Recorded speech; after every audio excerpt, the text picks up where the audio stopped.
What's up, YouTube? So I just want to get on here and talk about my everyday carry.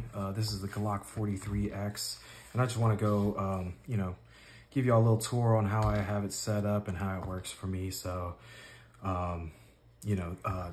this weapon is, very, very slimline, very sleek, and, you can barely, even with the, with the add-ons, I can just barely even feel, recognize that it's even there. Especially with the Safariland Travis Haley holster, this thing is just great. It's compatible with the TLR7. It has room for an RMR, and it's just great. Good retention on it, and it just feels great. Haven't had any issues with it. I did have the Safariland schema, but and that felt great as well. I'd probably still use that if I wasn't running the TLR7. But yeah, we'll go ahead and get into it. We'll go ahead and clear the weapon. We'll physically inspect. Good. Point in a safe direction. All right, so yeah, this is the Glock 43X MOS.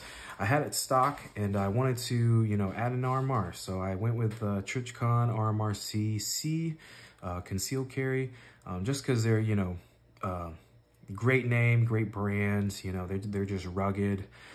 We use, their brand in the military with the RCOs, and I also have, some iron sights from them, so it's just a great brand. I have a couple RMRs as well, and I just love them. They're adjustable as well. You can also lock in the dot at whatever brightness you want, and you can turn it off. I think battery life is like 3 years or so. But yeah, no issues with that. So I actually had an issue. The Trijicon RMRcc was actually longer than the stock MOS slide cut.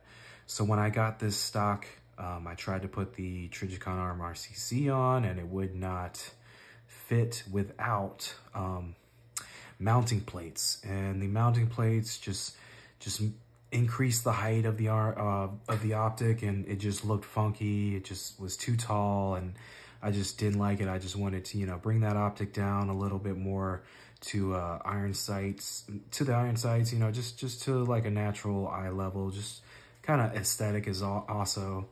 I just think it looks great. And so yeah, I sent this slide into a company called C&H Precision, and they were just awesome.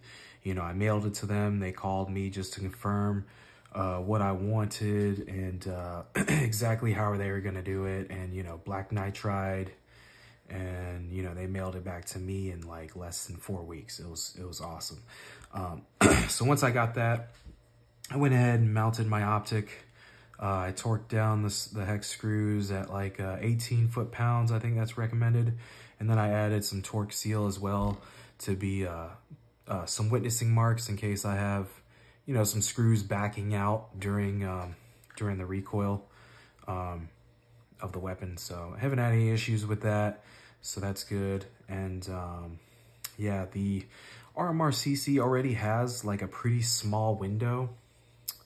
So I get a little bit of lint because of, this is my everyday carry. So, sometimes you get some lint in the optic. It is a, open emitter, but yeah, I haven't had any issues. You can still see the dot, whatever. But yeah, the RMRcc already has a pretty small window, so I didn't add any iron sight, any elevated optic ready sights for the 43 or night sights, because I just felt like if it was going to be, 1/3 or co-witnessing sights, it would pretty much cover up that window. So it just defeated the purpose of even having an optic on the pistol. So, and then I went with the TLR7 sub. I've always loved Streamlight and their products and whatnot. I have I think I have a TLR1, TLR2 with the lasers, and I had a TLR6. And, I just haven't had any issues with them. I think this was the better option compared to the Surefire. But yeah, this, it's just been awesome. Really rugged, really lightweight. You know, the clicks are a little, you know, you can notice them, notice the sound, but you know, it's just been great. I think it's an awesome light. The battery life has been, you know, keeping up and whatnot. So what I also liked about it was that you know, you can have the constant light, but you can also have a strobe to help disorient. You know, if you're under if you have a contact at night, or maybe even during the day, you know, it's that bright. But also another thing is, like, for white light ADs, you can just turn this counterclockwise until you feel like a detent. I think that's it right there. And that, you know, disconnects the power to the light. So you won't have any, if you're afraid of having any white light and ADs, accidental discharges, you know, just cut that off. If you need to cut it back on, just twist it again. Boom.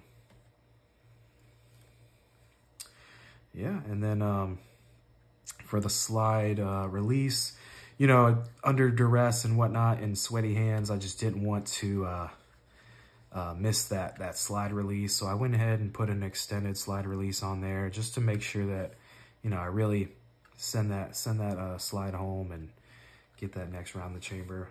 I run the stock Glock 10 round mags just because I've heard bad things about both. Well, I use the PSA Dagger 15 round mags, and I had malfunctions, like plenty of them, you know, just too many.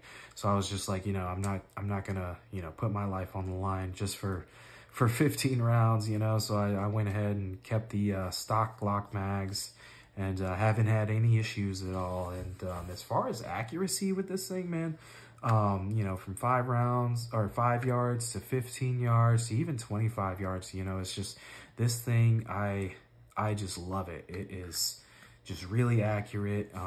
Even being like almost a subcompact, you know, or a slim frame. You know, this thing is just as reliable as a Glock 19, if not even more. You know, it's just very comfortable. Just barely even notice that it's there.